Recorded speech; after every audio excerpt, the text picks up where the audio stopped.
وحملوني على الأكتاف 4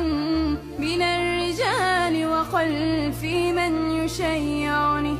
وقدموني إلى المحراب وانصرفوا خلف الإمام فصلى ثم ودعني.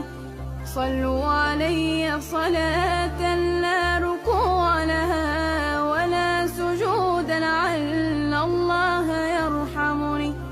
وأنزلوني إلى قبري على مهل وقدموا واحدا منهم يلحدني،